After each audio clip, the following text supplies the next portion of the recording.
নমস্কার বন্ধুরা, আবারও একটা রেসিপি নিয়ে চলে এলাম। ছাতুর মুচমুচে খাস্তা কচুরি বানাবো। তা কীভাবে রেসিপিটা বানালাম ভিডিওটা শেষ পর্যন্ত দেখার জন্য আপনাদের কাছে অনুরোধ রইল। চলুন তাহলে শুরু করা যাক। ছাতুর খাস্তা কচুরি বানানোর জন্য প্রথমে এখানে ময়দাটা নিয়ে নেব।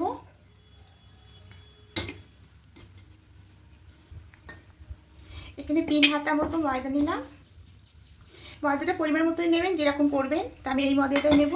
এবার এখানে কিছু উপকরণ দেব। সামান্য পরিমাণে একটু লবণ দেব,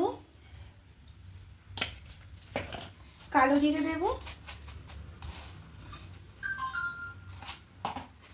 একটু জোয়ান দেব,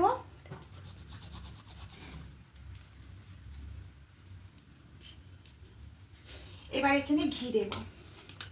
এখানে আপনারা সাদা তেলটা দিয়েও করতে পারেন, আমি ঘি দিয়ে করছি। ময়দাটা খুব বেশি করে দিতে হবে, তাহলে খুব ভালো খাস্তা কচুরিগুলো হবে।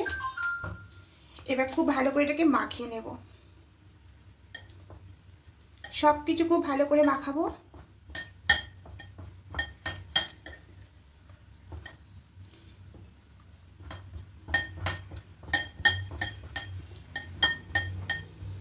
দেখে নেবো কিরকম হয়েছে। দেখুন, এরকম মুটি করলে, এরকম চাপ দিলে ভেঙে যাবে, তাহলে এটা ভালো হবে। আর একবার দেখাচ্ছি, ঠিক এই মুটি করতে হবে, চাপ দিলে ভেঙে যাবে। এবার অল্প অল্প জল দিয়ে একটা ডো করে নেব। ডোটা একদম হয়ে গেছে। এবার ঢাকা দিয়ে রেখে ওদিকে পুরটা করে নেব। এবার পুরটা করে নেব, তার জন্য এখানে নেব ছাতু নেব। এটা ছোলার ছাতু।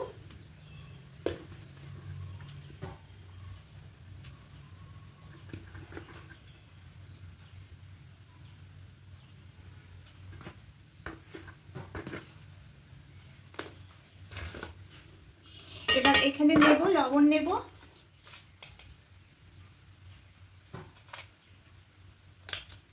ভাজা মশলা, নেব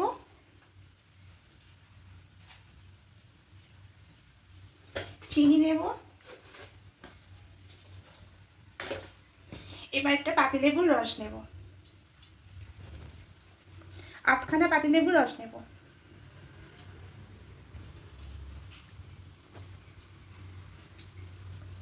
এবার খুব ভালো করে এটা মাখিয়ে নেব।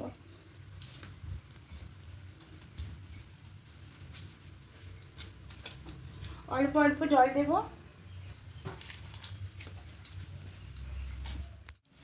ছাতুর পুরটা একদম রেডি হয়ে গেছে, দেখুন।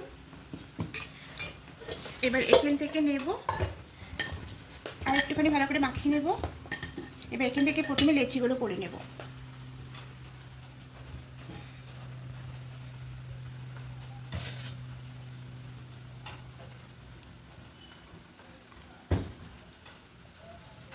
এরকম বড় বড় করে করব। হয়ে গেছে। এবার এখান থেকে ছাতুর পুরগুলো করে নেব। ওখানে আছে মোট 6টা, এটা 6টা করে নেব।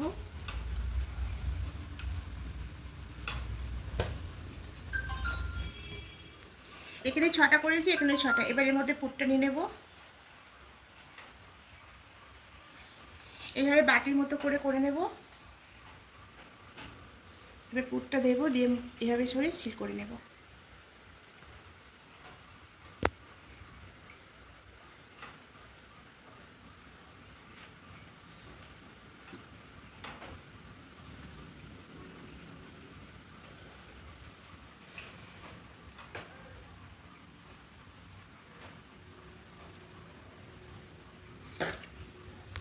এভাবে সবগুলো করে নেব।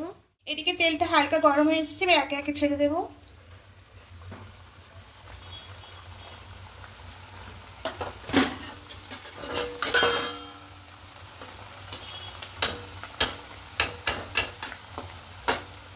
এভাবে উপর দিয়ে তেল দিয়ে দেব।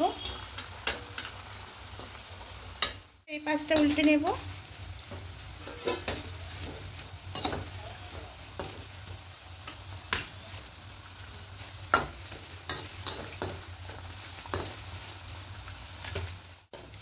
দেখুন, লাল করে ভাজা হয়ে গেছে। ঠিক মিডিয়াম ফ্লেমে ভাজতে হবে, তারপরে গ্যাসের ফ্লেমটা বাড়াতে হবে। তো এবার তুলে নেব।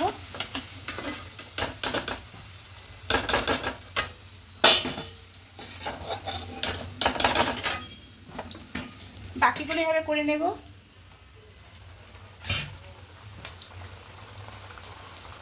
গ্যাসের ফ্লেমটা কমিয়ে করতে হবে, তাহলে খুব ভালো করে ভাজা হবে। এবার হয়ে গেছে, তুলে নেব।